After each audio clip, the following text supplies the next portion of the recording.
maka itu keluar dari Islam. Nah, hati-hati, itu banyak ajaran-ajaran lah. Pengajiannya tinggi malam tuh jam 2 malam pengajian. Sembahyang ada, bertamat sudah, berijazah sudah aja. Nah, itu jangan meyakini sholat fardu itu kada wajib, maka hukumnya murtad gitu, keluar dari Islam.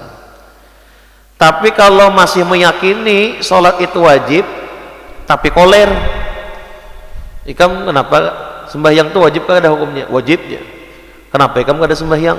Koler bener ya aku. Nah, maka ini masih dihukumi Islam, muslim tapi fasik, nah, tapi orangnya berdosa besar itulah. Wa ita'iz zakati, dan juga menunaikan, membayar zakat, memberikan zakat. Wa shaumu syahri Ramadan, dan puasa di bulan Ramadan. Wa hajjul baiti, dan berhaji ke Baitullah, man istata'a ilaihi sabila, bagi siapa yang mampu kepadanya itu dalam hal perjalanannya. Nah, kata ulama istita'ah itu kalau kitab-kitab bahari menerangkan zadan warahilah, bekal, tulak, lawan kendaraan. Bagian ada yang menjelaskan yang disebut mampu dalam berhaji itu selain punya bekal sagan tulak, artinya kada modal nekat, tulak haji aku jadi birha, kada bisi duit birha, kada bawa bekal makanan garida, minuman garida, tawakal tu Allah kada kawan gitu. Nah, itu kada wajib nyembah haji. Yang disebut mampu itu punya bekal, tulak sana ada sangu, lawan kendaraan tulak ada. Wah, ini mau pesawat, ada bahari tulak bekapal aja lah. Nah, 6 bulan kah berapa bulan itu tulak bekapal dari sini ke Arab Saudi sana. Nah, jadi ditambah lagi jarak ulama sangu sagan orang nang wajib inya nafkahi di tanah air. Jadi kalau inya tulak maka juga meninggalkan nafkah gasan orang nang ditinggal di tanah air, kadang nang tulak-tulak aja. Nah, kalau zaman sekarang nih ditambah lagi persyaratan mampu itu sampai antrian. Nah, Indonesia ini antriannya berapa tahun berhaji? Allah sebenarnya 10 tahun jadi lebih bisa tuh mendaftar haji. Kalau tulak lawas mahadangnya berapa lebih 10 tahun katanya.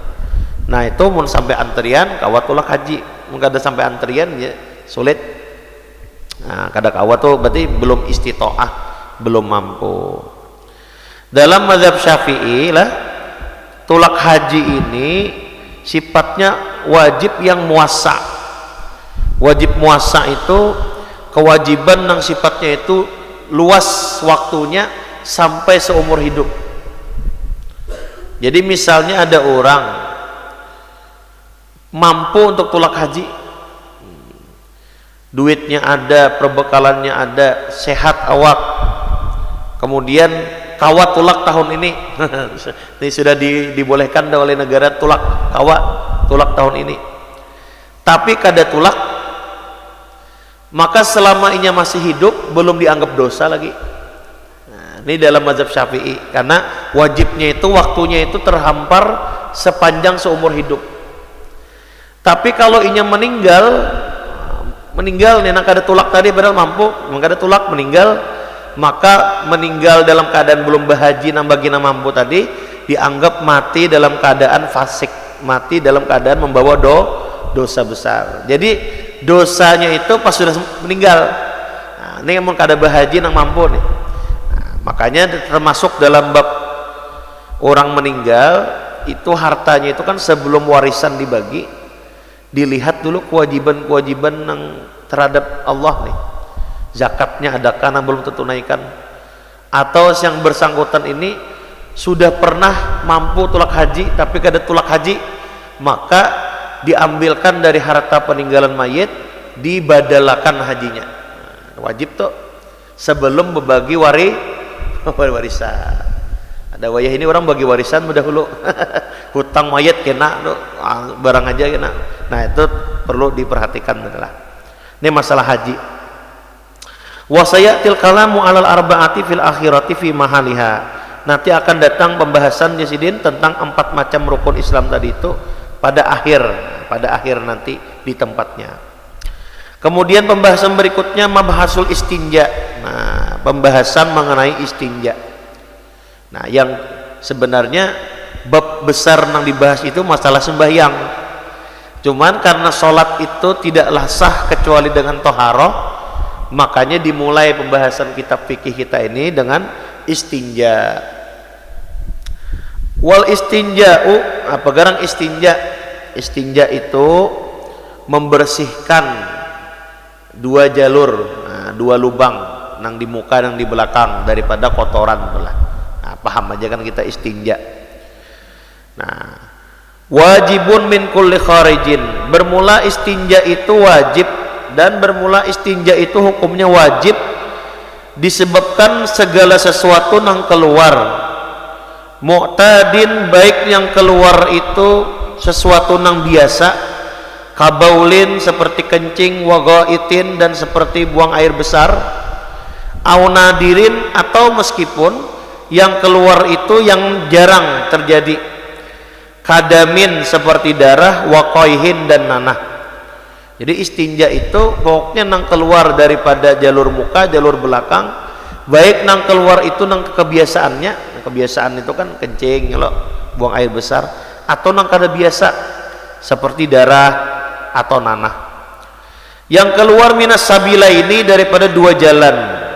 Maksudnya 2 jalan, ayil kubuli wat duburi, maksudnya kubul itu nang jalur muka, wat dubur itu jalur belakang. Yakni min huma, yang dimaksud adalah daripada keduanya, au min ahadihima atau salah satu daripada keduanya itu. Mulawithun, yang keluarnya itu apa namanya itu? Mulawis itu mencelomori, sesuatu nang melumuri. Kharaja bihi ghairul mulawis, maka tidak termasuk dalam hal mulawis ini sesuatu nang kada mulawis. Arti kada mulawis itu kada basah, kada mencelomori. Karihin seperti angin, wadudin bila lausin dan seperti ulat atau cacing ulah tanpa ada basah-basahan. Nah, fala yajibul istinja'u minhu, maka tidak wajib beristinja daripadanya itu. Jadi istinja itu nang wajib itu kalau sesuatu nang keluar itu berupa basah, berupa sesuatu nang ia mencelomori tadi. Kalau dari angin bukan tutan tarus ya orang nih, wajiblah beristinja, kada wajib, karena angin itu kada berupa cairan. Atau misalnya ini mohon maaf lah nih, bukannya jorok, tapi di kitab disebut cacingan, misalnya orang cacingan tuh kan keluar cacing tuh, mau cacing aja nang keluar kada nang lain, nah itu kada wajib istinja. Nah, jadi istinja tadi itulah masalah tadi. Bimain, nah istinja itu bisa dilakukan dengan air. Alal asli, nah hukumnya asal tuh ya pakai banyu bang. Fi izalatin najasah, dalam hal menghilangkan najis. Nah jadi memang sebagaimana menghilangkan najis yang lain pada istinja, maka juga alatnya itu menggunakan banyu. Misalnya ada kucing buang air ya lo di lantai, nah, kada kawa dengan nang lain, mesti disiram dengan air nang mutlak, nang suci, mensucikan. Nah, hukum asalnya itu adalah memakai dengan air. Au hajarin, atau bisa juga, ini keunikan istinja itu salah satu keringanan rukhsah yang diberikan, keringanan lah dalam beristinja itu adalah boleh menggunakan batu. Kita suala di Banjar nih banyu banyak beristinja pakai batu. Ada di Arab memang terpakai karena di sana banyu jarang. Jadi pakai batu boleh. Li'annahu sallallahu alaihi wasallam, dikarenakan baginda Nabi sallallahu alaihi wasallam jawazal istinja bihi. Jawazal istinja bih. Beliau memperbolehkan istinja dengan batu. Haitsu fa'alahu, sekiranya beliau mengerjakannya, wa amara bi fi'lihi, dan Nabi memerintahkan untuk mengerjakannya itu. Nah, jadi pakai batu.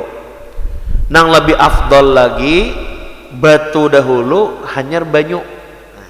Batu dahulu hanyar banyu. Di Banjar nih di Kalimantan, di wadah kita inilah lo pernah menemui ada di rumah orang lah anu kenapa aja ulun di WC orangnya ada batu bandakan orang bahari ini orang tuha lah ada batu, oh rupanya ma'amalakan jadi ilmu ini. Jadi sebelum bebasuh banyu sidin pakai batu nah hanya di anu banyu. Nah itu nang afdolnya seperti itu. Orang-orang ahlul Quba kalau pian pernah umrah tulak haji, kalau kada salah tuh ya jar guru kami Anampal sebelum Madinah itu ada tempat namanya Quba, Masjid Quba Quba. Nah pertama kali dibangun Nabi itu Quba kan, Masjid Quba. Itu orang-orang yang ditinggal di Quba itu dipuji dalam Al-Quran. Allah menyebut fihi rijalu yuhibbuna ayyatatahharu. Di dalamnya ada orang-orang lah, laki-laki, orang-orang yang mereka itu mencintai untuk bersuci. Nah, wallahu yuhibbul mutahhirin, dan Allah mencintai orang-orang yang bersuci, nang banget dalam bersuci. Nah lalu ditakoni Nabi, orang-orang Kuba ini kenapa jadi dapat pujian kayak tadi? Nah ternyata orang-orang Kuba dipuji oleh Allah di Quran karena mereka itu setelah beristinja pakai batu disertakan dengan air. Nah itu. Nah batu ini nantilah bisa dikiaskan, nanti ada caranya bentuk-bentuk nang dikiaskan dengan batu, termasuk tisu itu termasuk, nanti ada bahasannya. Wal muradu biqaulihi, dan yang dimaksud dengan perkataan musannif pengarang au hajarin, maksudnya batu itu apa gerang? Adalah wujubu salasi masahatin bisalasati ahjarin au bisalasati atrafi hajarin lisairil mahal. Dan yang maksudnya Pak, wajibnya 3 kali sapuan dengan 3 buah batu atau 3 sisi daripada satu batu kepada sesuatu yang mengalir daripada tempat itu. Jadi batu itu disyaratkan kalau kita menggunakan batu atau nang seumpama batu seperti tisu misalnya, maka wajib 3 kali sapu. Nah ini mungkin tisu terpakai aja, mungkin entah bebila kapian memakai tisu itu kada tahu ya. Cuman kan mungkinlah kita di Banjar ini tergunakan tisu itu punya nah, apalagi punya di Eropa itulah buan barat tuh kan gak ada bebanyu, buahnya pakai tisu. Jadi syaratnya beristinja pakai batu atau yang seumpama batu tadi itu harus 3 kali sapu yang mengumumi seluruh bagian tadi. Nah, bisa dengan 3 buah batu atau bisa dengan 1 buah batu tapi punya 3 sisi. Batunya kayak ini misalnya sisi 1 dipakai, sisi 2 dipakai, sisi 3 dipakai, atau 3 buah batu tadilah. Nah itu tadilah untuk menggunakan beristinja menggunakan batu. Fa in lam yahsulil inqa'u bisalasati, babila tidak hasil bersih dengan 3 kali tadi, dengan 3 batu atau dengan 3 kali sisi sapuan tadi, wajabal inqa, maka wajib menambahi lagi sampai bersih. 3 buah batu dipakai masih aja rigat, tambahi lagi. Wa yusannul itar, dan disunahkan mengganjilakan. Jadi maunya pakai tisu misalnya, 3 tisu tadi dipakai, belum bersih juga tambahi lagi. 4 kali sudah bersih, maka sunnah menambah 1 kali lagi supaya ganjil. Nah itulah masalah istinja itulah. Kalau orang itu beristinja memakai banyu, maka disunnahkan mendahulukan kubul hanyar dubur. Nah kita di Banjar ini kan pakai banyu, maka sunnahnya membersihinya itu yang di muka dulu, hanyar membersih di belakang. Kalau memakai tisu atau memakai batu sebaliknya adalah maka berdahulu di belakang, hanyar di muka. Nah itu tadi muamalakan darilah sunnah-sunnah tadi kita bahas kan, ada adab-adabnya sunnah-sunnah dalam beristinja, dalam buang hajat. Wa qad ulima min kalamil musannif, dan sungguh telah diketahui daripada perkataan pengarang, anna ghaira sabilaini, bahwasanya selain dari dua jalan, fi ma dzakarahu, dalam apa-apa yang telah beliau sebut, wa huwa kadzalika, dan yang memang demikian seperti itu. Li'anna al-kharija min ghairihima yata'ayyanu fihi al-ma, dikarenakan sesungguhnya sesuatu yang keluar daripada selain dari dua jalan tadi, maka wajib menggunakan air saja, tidak boleh dengan batu. Maksudnya kayak Pak, yang boleh memakai batu itu adalah yang keluar dari dua jalan. Kalau keluarnya bukan dari dua jalan, maka wajib pakai air. Maka ulama bahari, orang bahari, fikih bahari itulah sudah membahas permasalahan nang mungkin bahari itu kada ditemui, tapi zaman sekarang bisa mungkin terjadi. Contohnya Imam Nawawi, contohnya dalam Minhaj membahas, ada orang misalnya terlahir dalam keadaan kemaluannya ini kada kawa bekami, cuman dia punya lubang. Nah ini bahasan nih lah. Nah, zaman sekarang kan mungkin terjadi orang ini mulai dari lahir sudah kada punya lubang segan buang hajat, cuman ada lubang itu menggantikan karena keluar kotoran dari situ. Nah, lubangnya itu misalnya di bawah pusat. Maka kalau memang dari lahirnya sudah nangka itu, lubang nang di bawah pusat itu menjadi ganti daripada istinja tadi itu. Jadinya bisa beristinja pakai batu di situ. Nah, ini tertutup dah, bahasa kita mulai dari lahir sudah tertutup. Bisi lubang mulai bawaan lahir, lubangnya itu di bawah pusat, maka beristinja lewat situ. Tapi kalau lubangnya itu lubang nang diulah, pernah lapian mendengar ada memang orang di rumah sakit tuh macam-macam penyakit lah, nang garing, rupanya kada kawa lagi bekami, diulah dokter lubang. Nah, kan ada nang gitu, diulah dokter lubang, jadi ada selang keluar kencing dari situ. Nah, karena lubangnya itu ulahan, maka memberi istinja kada boleh pakai batu, mesti pakai banyu, karena ulahan menurut Imam Romli ini. Bukan asli nang di bawah pusat ini tadi itu. Nah itu pembahasan ulama bahari sudah membahas, sekarang banyak terbukti dah. Ada di rumah sakit nang garingnya kayak tadi dipasang oleh dokter, apakah namanya itulah, nah itu jadinya kada kau bekami di situ penyakit apakah, cuman dibikin lubang oleh dokter keluar. Nah itu tadilah itu bahasan ulama bahari, terbukti sampai sekarang.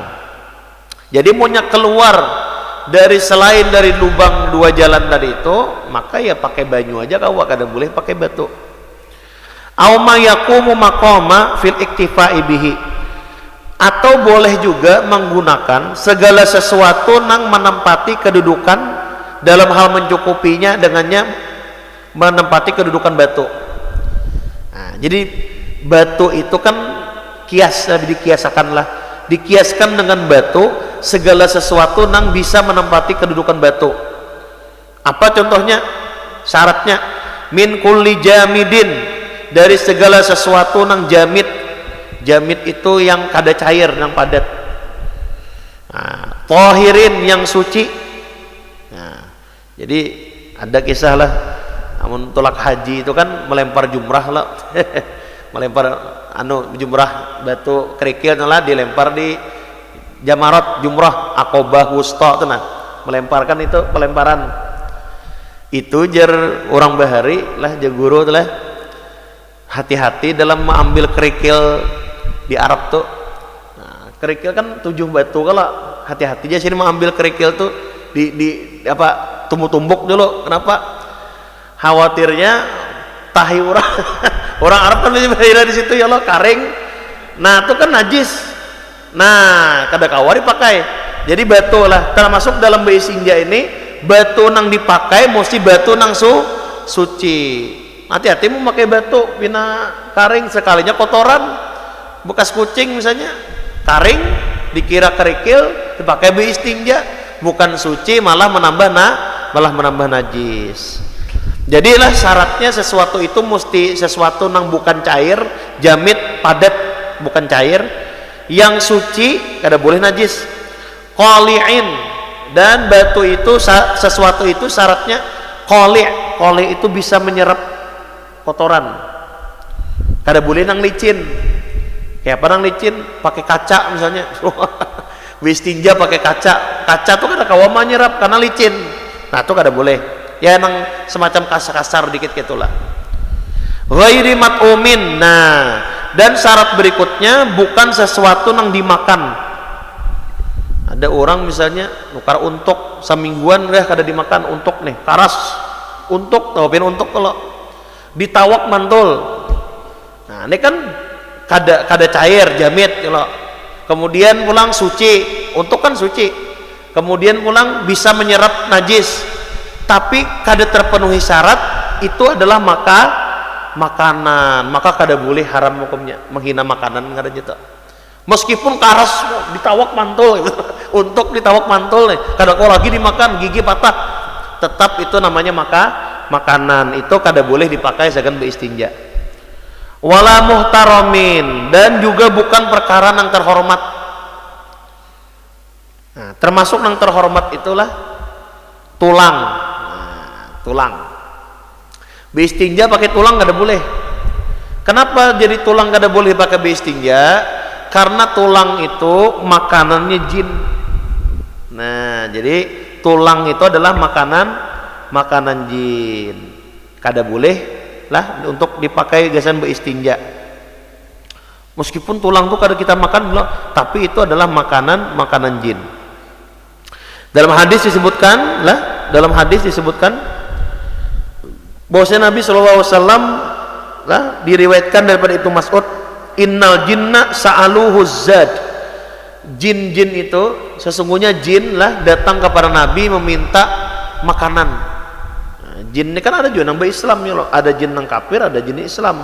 Ada nang buntat, ada nang kada kayak kita juga ya loh. Nah, faqala ujar Nabi, kullu azmin dzukira smullah alaihi. Setiap tulang nang disebut nama Allah atasnya. Yaqa'u fi aidikum yang ada di tangan kalian. Nah, maka itu nanti akan menjadi daging lagi di alam jin, mereka makan itu.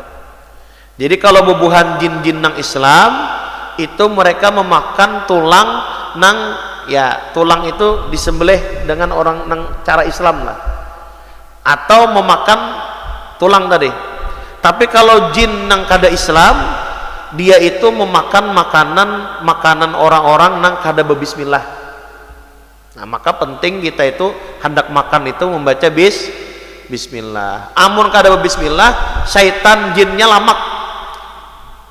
Nah, jadi diceritakan datang jin setan nih. Ya kan setan itu dua, bisa kalangan jin, bisa dari kalangan manusia ya loh. Nah, setan ini bertemu lawan setan yang lain. Nang seikung kurus, nang seikung lamak. Kenapa? Kamu jadi lamak aja. Aku ini nyaman benar aja. Tuan manusia nang aku gani ini orangnya setiap makan kada berbismillah. Wah, maka aku 4 jua makan.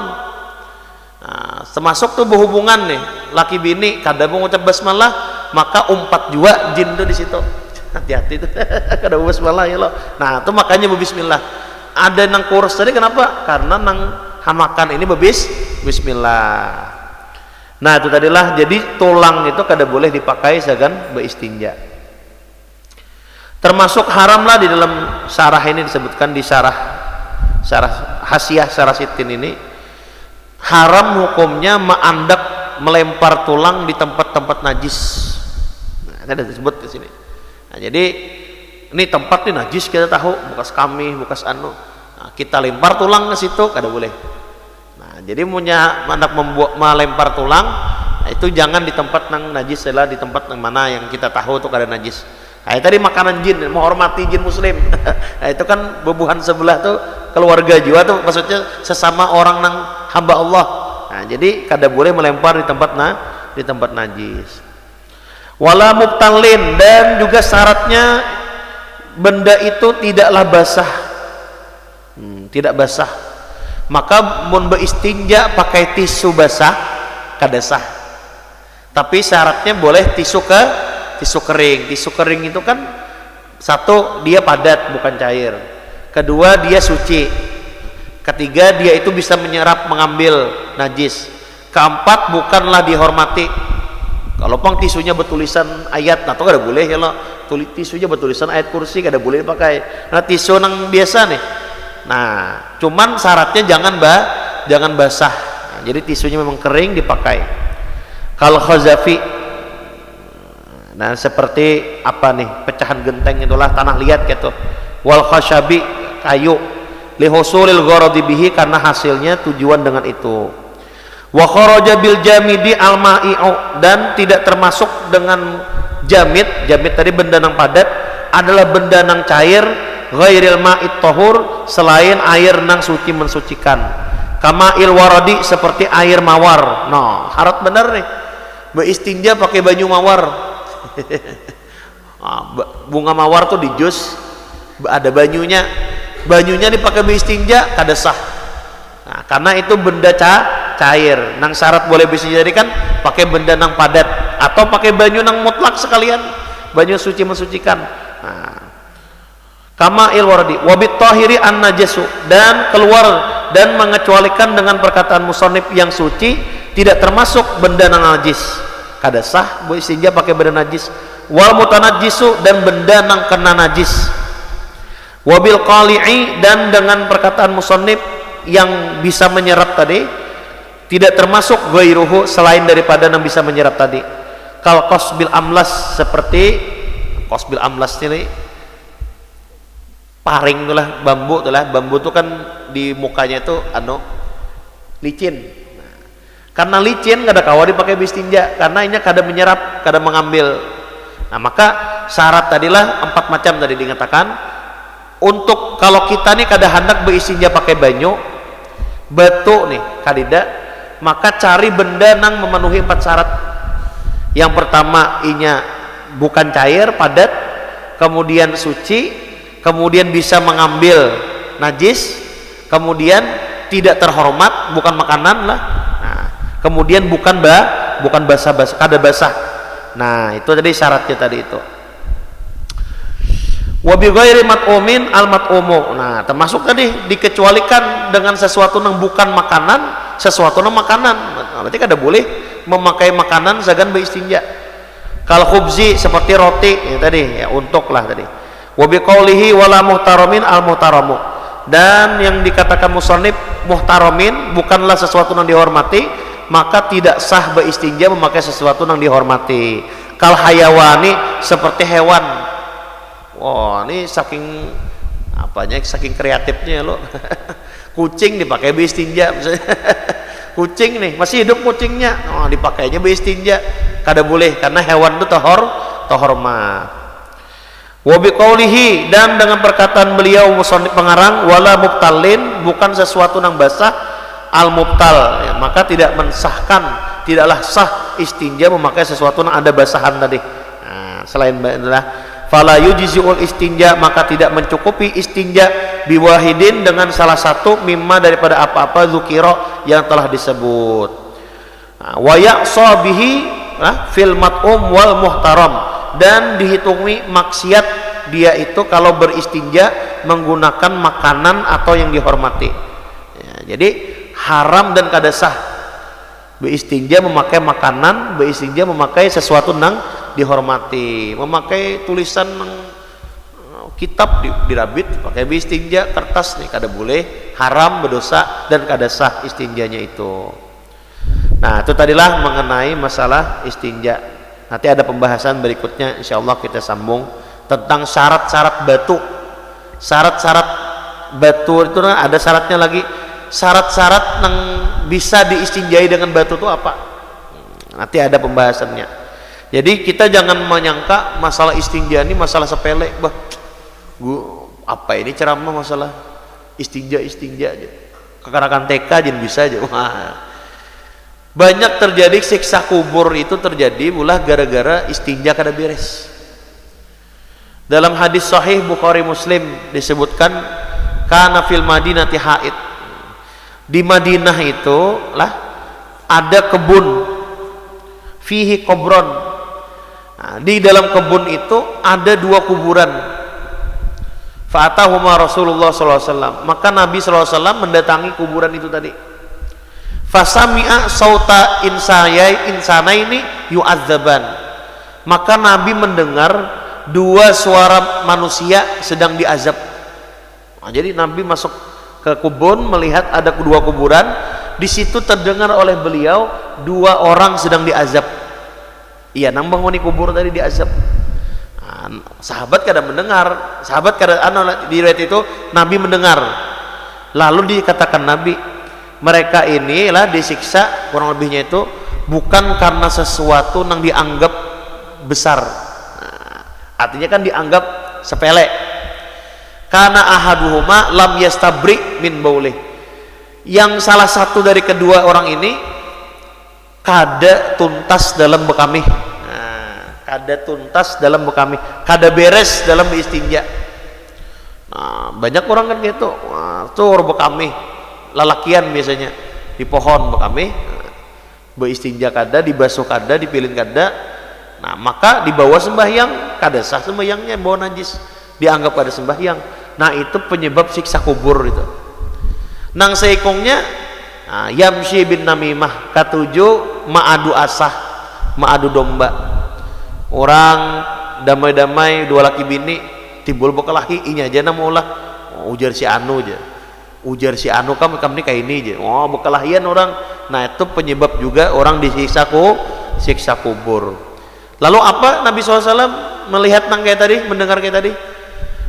Fa'amara Rasulullah SAW bijari datin rotbah. Nabi menyuruh sahabatlah mengambilkan jaridah rotbah.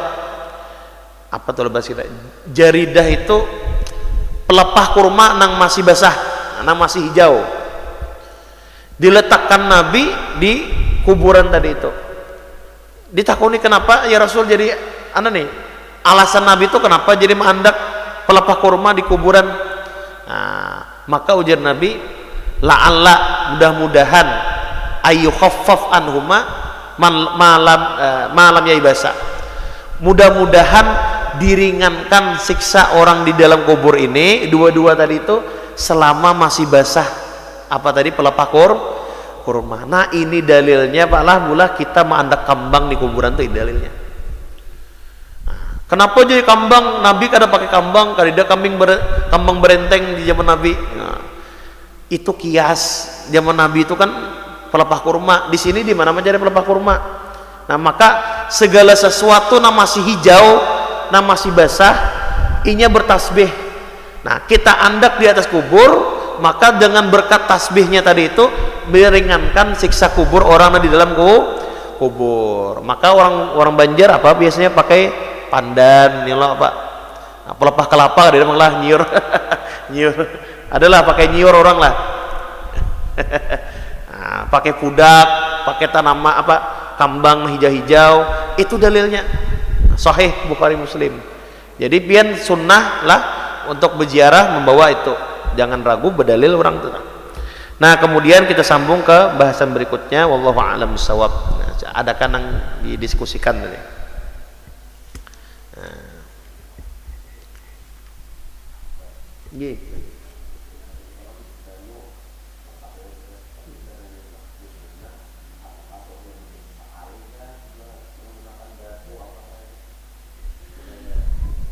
Kalau berdasarkan pengamalan itu kada mesti tatah seumur hidup sekali.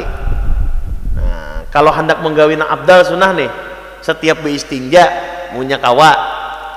Nah, batu dulu, hanyar banyu.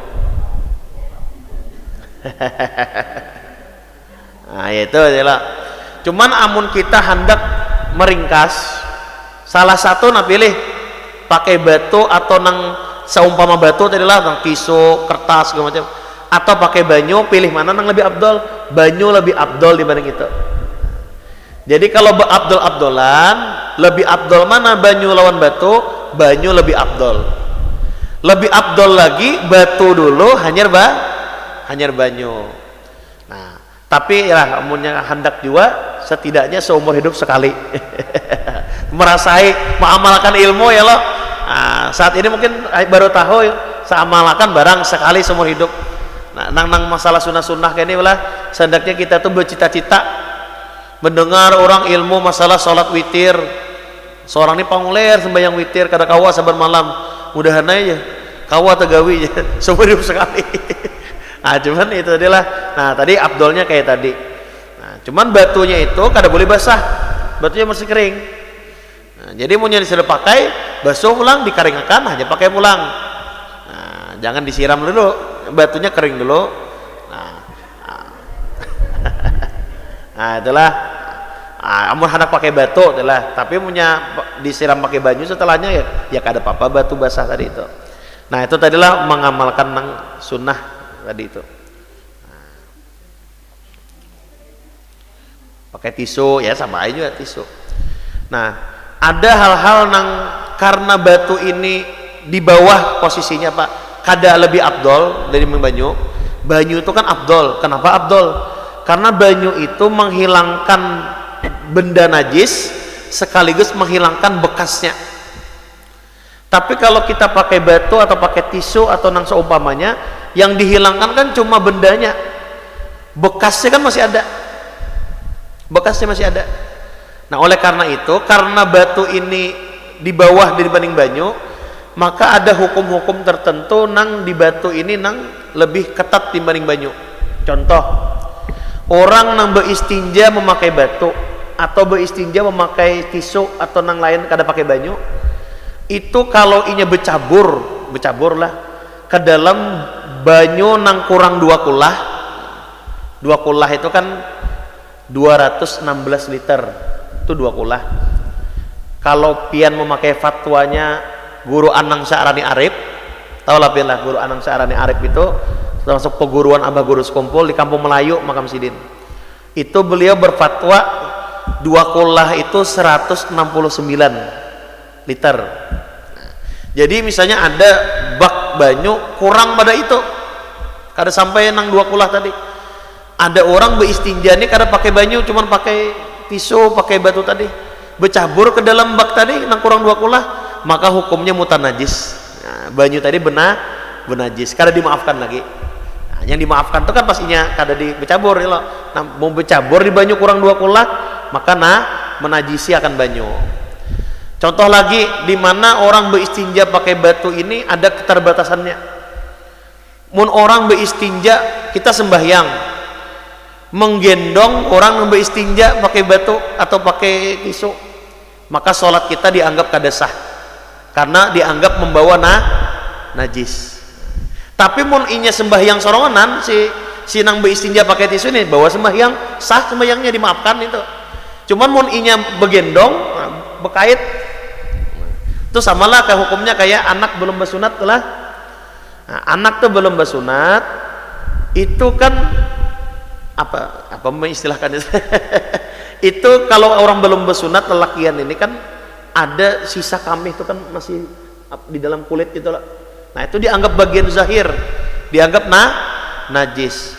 Maka mun sembahyang menggendong anak cucu kah siapakah cucu nang belum bersunat tadi digendong, maka sembahyangnya kada sah karena dianggap membawa. Nah, tapi mun behigaan kan Bapak, behigaan. Tapi punya bekait begendong, nah itu dianggap membawa, kada sah jadinya. Nah, sama kayak orang beristinja tadi. Nah, kemudian berikutnya orang nang beristinja pakai tisu, pakai batu segala macam, haram berhubungan suami istri sebelum pakai banyu. Nah, ini ada dalam kitab Nihayatul Zain. Jadi punya hendak berhubungan suami istri, nang lakinya bekas pakai tisu aja, nah suruh pakai banyu bersih. Nah, karena itu kada boleh. Nah ini bedanya adalah hukum akibat beristinja pakai banyu dan hukum beristinja dengan batu atau nang seumpama dengan batu tadi. Ya silakan kalau ada lagi.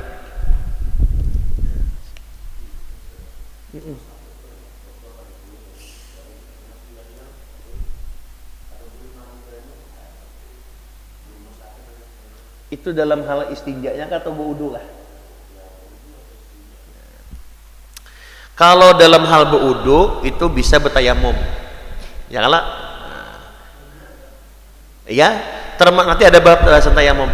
Termasuk uzur nang boleh bertayamum itu adalah banyu tuh banyak berlimpah tapi garing. Mun garing kada kawa kena banyu, nah, itu boleh bertayamum, bahkan bisa jadi wajib. Nah nanti ada bahasannya dalam tayamum. Tapi kalau masalahnya itu masalah istinja, istinja ini kan kada kau kena banyu, mun kau diusahakan pakai batu ya pakai tisu ya lo. Terkadang ngalih juga bang lah di rumah sakit itu ya lo, kada kau terjaga betul-betul daripada najis. Maka setidaknya ujar ulama lah, orang-orang yang garing-garing di rumah sakit mudahan pian sehat berataan. Cuman kalau menemui ada siapa kan yang garing-garing itu, jangan sampai tertinggal sembahyang, ingat akan. Tapi ngalih aja, berudu lah, membasuh. Nah, semampunya berudu kada kawa diganti tayamum. Mun kada kawa beistinja, kada tebaring inja kene. Maka sembahyang hormatan lil wakti ngarannya. Sembahyang menghormati waktu. Arti sembahyang menghormati waktu, salat seadanya. Seadanya sembahyang, biar haba najis dalam hal itu. Sembahyang. Ngalih aja kada menjaga, kada sembahyang seadanya. Nah, kayak namun sudah sehat, diulang sholatnya lagi. Itu mau hormati waktu karena. Apa hikmahnya? Bila orang mau hormati waktu tadi, bila inya meninggal, sabulanan di rumah sakit, menggawinya menghormati waktu tadi. Di tengah-tengah itu meninggal, maka inya dicatat orang yang sholat. Berarti kan tidak hutang lagi sholatnya. Kalau inya meninggal di situ. Nah, sama kayak di pesawat tuh lah, di pesawat tuh kan ada memungkinkan kita anu aja betayamum aja, mana debunya, di jok aja, mana ada debu di jok. Anu aja ditakdirakan naik, wah bahasanya tuh lah, dikira-kirakan naik di jok tuh ada debu, kan ada debunya kan kawan dipakai betayamum. Mun dikira-kirakan berdebu, pramugarinya jen bisa berdebu juga ya lo bisa betayamum pakai itu, beda pakai itu, kan ada debunya. Kada sah betayamum, berudu kada kawa mungkin pesawat, maka sholat menghormati waktu. Bila meninggal, pesawat mah teranjah burung pipit, gugur pus, meninggal, maka dihitung sudah sholat. Nah, itu hikmahnya. Jadi disuruh sholat menghormati waktu seadanya, sembahyangnya seadanya. Ya, kelas. Belum isak lah. Isak 2.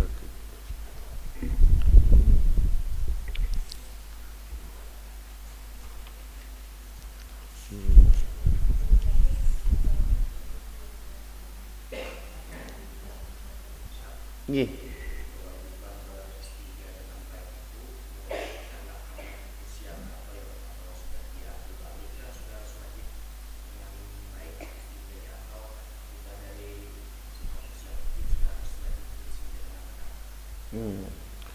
Kalau anak nang masih bayi, nang masih anu itu nang kena kewajiban mengistinja itu kan walinya, orang tuanya.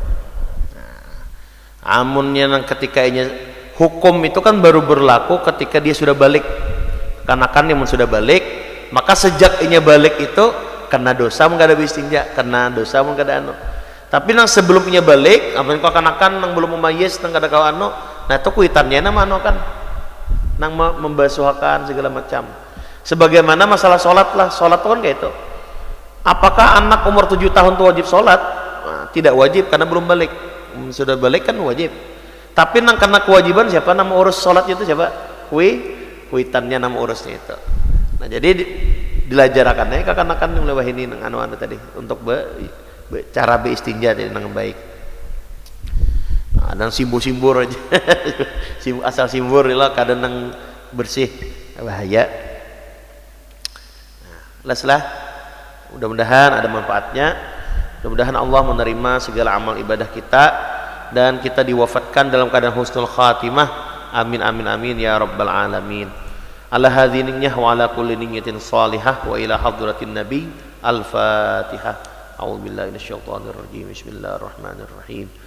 Alhamdulillahi rabbil alamin arrahmanir rahim maliki yaumiddin iyyaka na'budu wa iyyaka nasta'in ihdinas siratal mustaqim siratal ladzina an'amta 'alaihim ghairil maghdubi 'alaihim waladdallin.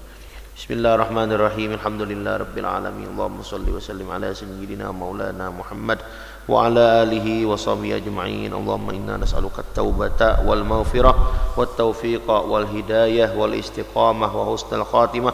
ربنا آتنا في الدنيا حسنة وفي الآخرة حسنة وقنا عذاب النار. وصلى الله على سيدنا مولانا محمد وعلى آله وصحبه وسلم.